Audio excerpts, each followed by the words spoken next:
Há momentos na vida que, olhando à nossa volta, sentimos medo. O cenário é muito escuro e sombrio. Você vê a maldade prevalecendo, a injustiça dominando, a violência campeando nas ruas, os juízes vendendo sentenças, os governantes oprimindo em vez de servir ao povo, a religião desacreditada, as pessoas perdidas e confusas, porque os inimigos do homem são os da sua própria casa. A crise bateu à porta. O que fazer? Ainda há esperança? Esta é a mensagem do profeta Miqueias, no capítulo 7 do seu livro. Ele levantou a sua voz e denunciou os pecados da sua nação.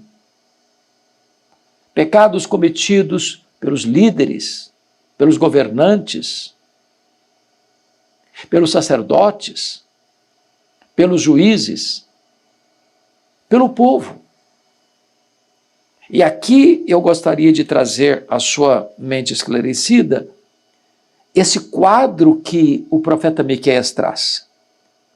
No verso 1, ele dá um ai de mim, ai de dor, de quem chora a dor do luto, ao ver o cenário da sua nação. Quando eu olho para o Brasil, a sensação é a mesma, de opressão, de corrupção, de perseguição, de crise política, de crise econômica, de crise moral, de crise espiritual. É um ai de dor.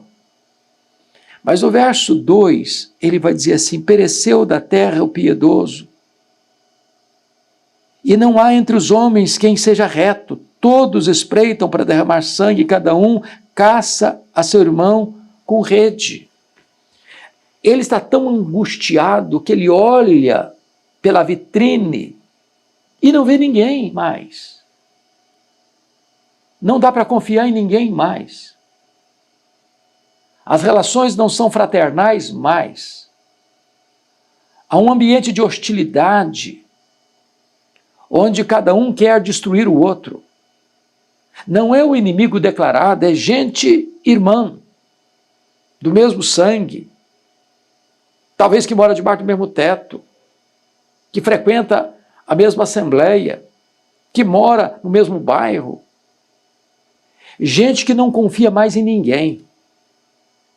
E no verso 3, ele é mais específico, porque Miqueias traça o cenário de um Estado formado, preparado, forjado para o mal.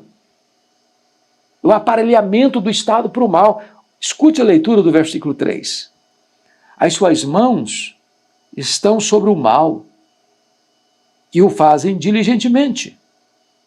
O príncipe exige condenação, o juiz aceita suborno, o grande fala dos maus desejos de sua alma, e assim todos eles, juntamente, urdem a trama.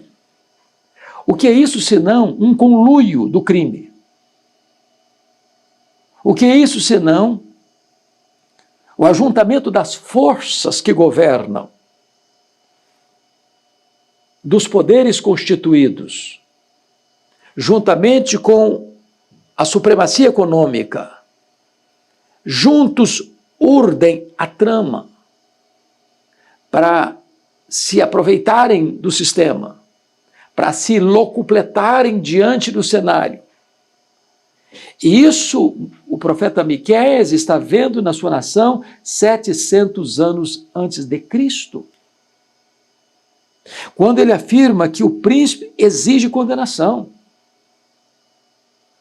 aquele que está ocupando a cadeira de presidência, de governador, de prefeito, de comando político, requer que fulano, beltrano, ciclano sejam condenados.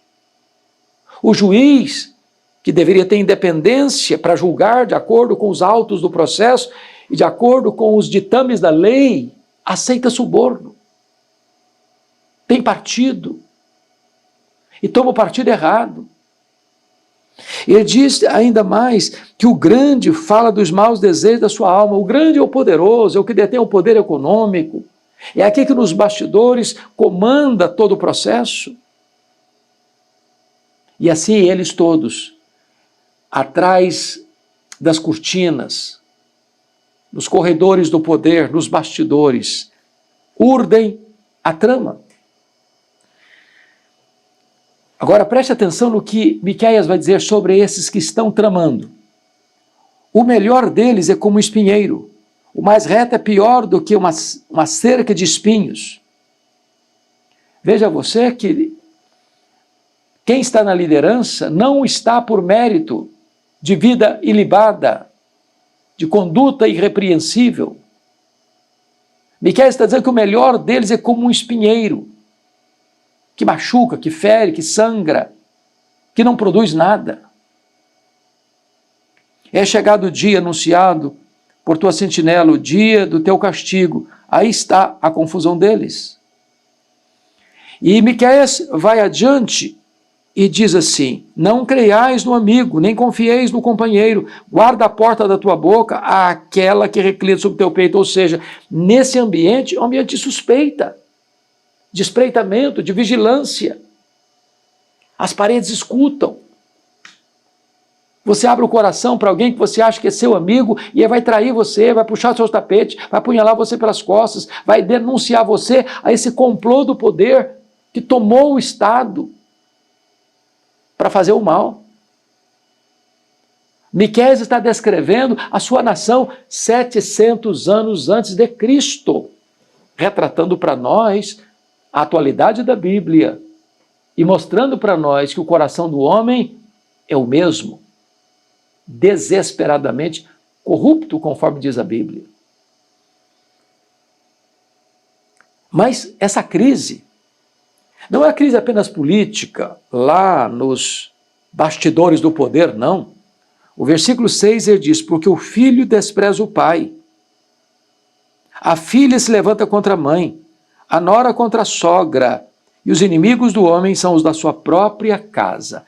Veja você que Miqueias, ele está olhando o cenário, não encontrou nenhum justo, nenhum piedoso, pereceu da terra. E agora ele volta a sua atenção para dentro das famílias e diz que a crise está instalada dentro dos lares.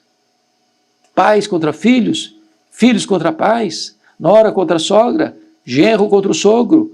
E a família se torna um campo de batalha e de guerra.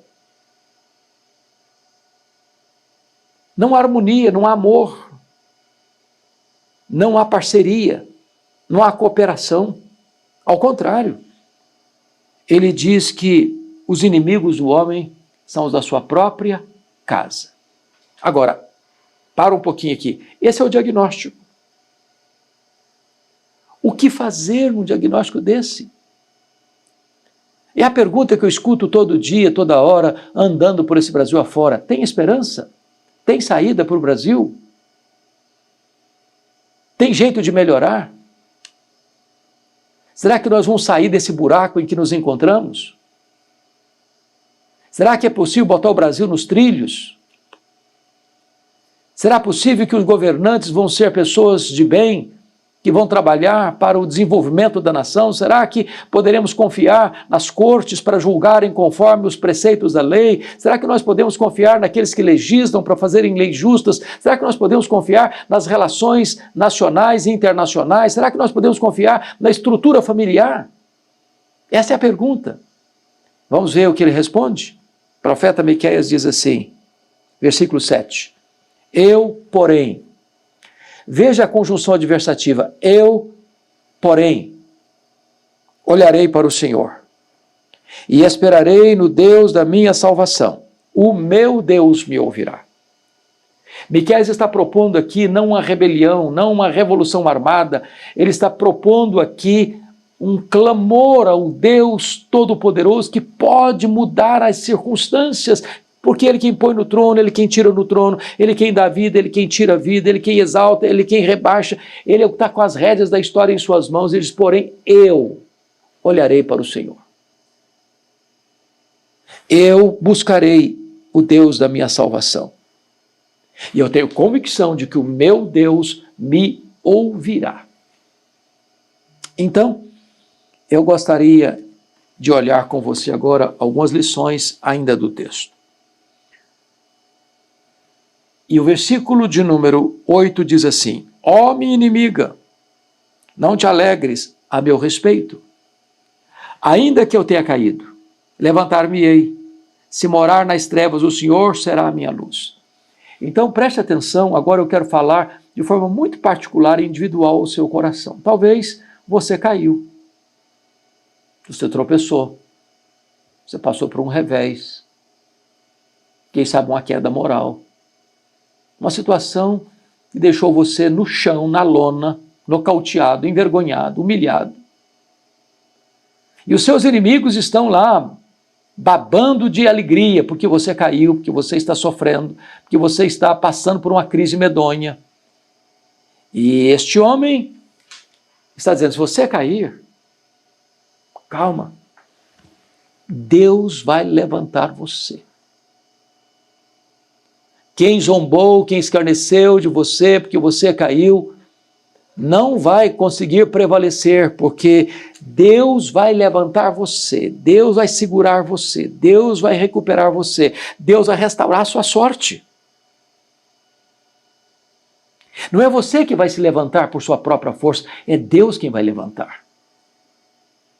Ele diz mais, se morar nas trevas, o Senhor será a minha luz. Ainda que a circunstância seja tenebrosa, Deus virá em seu socorro para ser a sua luz. Olhe para Deus, portanto, como a sua única esperança. Eu, porém, olharei para o Senhor. Talvez você não confie mais na política, talvez você não confie mais nos políticos, talvez você não confie mais em promessas, talvez você não confie mais nas ideologias humanas, talvez você não confie mais nas cortes, talvez você não confie mais nos tratados internacionais, talvez você esteja completamente cético de tudo isso. Mas você pode confiar no Senhor. Ele não vai decepcionar você.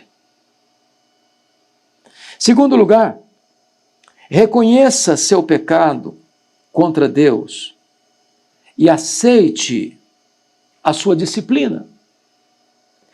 Ele entende que ele está caído porque pecou. E o profeta Oséias, que foi contemporâneo de Miqueias, no capítulo 14 da sua obra, diz, ó Israel, tu estás caído pelo teu pecado. O pecado é o opróbrio das nações, e o pecado derruba, humilha, leva para a lona. Agora, se estamos caídos, é porque Deus está nos disciplinando. Aceite a disciplina. Porque Deus faz a ferida e Deus a cura. Deus humilha, mas Deus exalta. A Bíblia diz que Deus não rejeita um coração quebrantado. Mas em terceiro lugar, lembre-se que Deus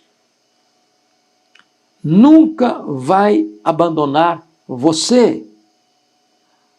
Ainda que eu tenha caído, levantar-me-ei. Se morar nas trevas, o Senhor será a minha luz. Então, entenda isso. Lembre-se disso, que Deus não vai abandonar você.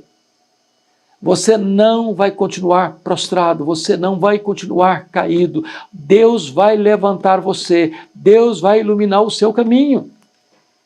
Ele é o Deus da restauração. Ele tem prazer na misericórdia e é rico em perdoar. Talvez você está desanimado, talvez você pense que não tem mais jeito, como Pedro, que negou Jesus, que desistiu de tudo, mas Jesus não desistiu dele. que achou que tinha que voltar para as redes, mas Jesus vai no encontro dele para restaurá-lo, para recuperá-lo, para levantá-lo, para instrumentalizá-lo. Deus pode fazer o mesmo na sua vida.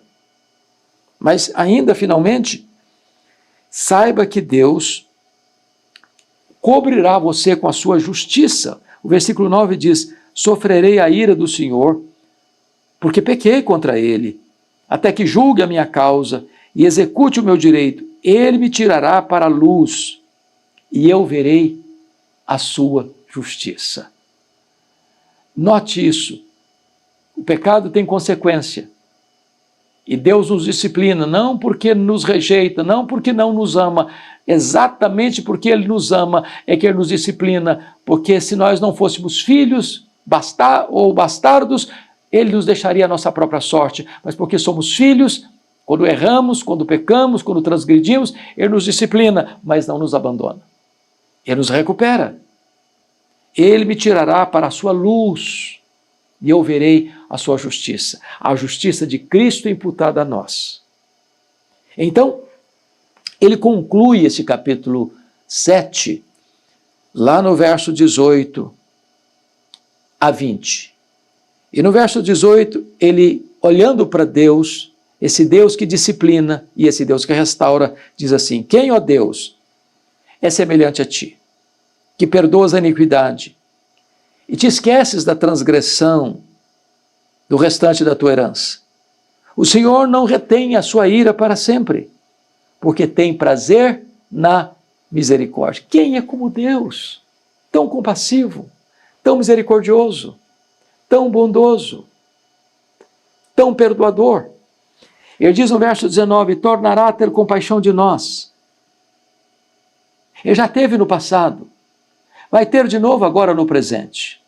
E ele diz: pisará aos pés as nossas iniquidades. Deus apaga as nossas transgressões, desfaz os nossos pecados como a névoa, lança para trás das suas costas os nossos erros, lança nas profundezas do mar os nossos pecados e pisa sobre as nossas iniquidades, dizendo: está acabado, está perdoado. Por causa da justiça do Filho dele imputada a nós, ele nos perdoa. E o texto diz assim: e lançará todos os nossos pecados, não alguns, todos os nossos pecados, nas profundezas do mar. E Corrie ten Boom, comentando esse versículo, diz assim: e Deus ainda coloca uma placa: é proibido pescar aqui. Deus perdoa os nossos pecados e deles não mais se lembra. Deus não joga mais no nosso rosto os pecados que Ele nos perdoou.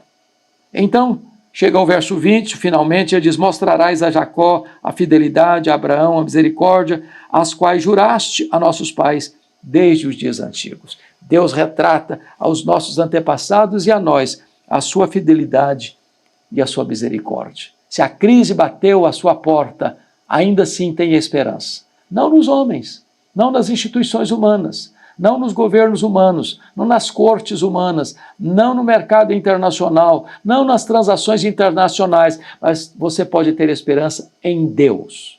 E eu concluo repetindo a leitura do versículo de número 7. Mesmo que tudo à sua volta desmorone, faça o que Miqueias fez. Ele diz: eu, porém, olharei para o Senhor. Eu esperarei no Deus da minha salvação. O meu Deus me ouvirá. Este Deus é o nosso Deus. Ele também pode ouvir você. Ele também pode restaurar você. Ele também pode trazer verdadeira esperança para o seu coração. Deus abençoe sua vida. Deus abençoe sua família. Que haja um tempo novo de refrigério, bonança e restauração para a sua alma. Se esta mensagem abençoou a sua vida, o seu coração, eu peço gentilmente a você, partilha com outras pessoas. Se você não está inscrito neste canal, nos ajude inscrevendo-se no canal e nos ajudando a levar essa mensagem a toda a nação brasileira e aos rincões da terra. Um grande abraço a você. Fica com Deus.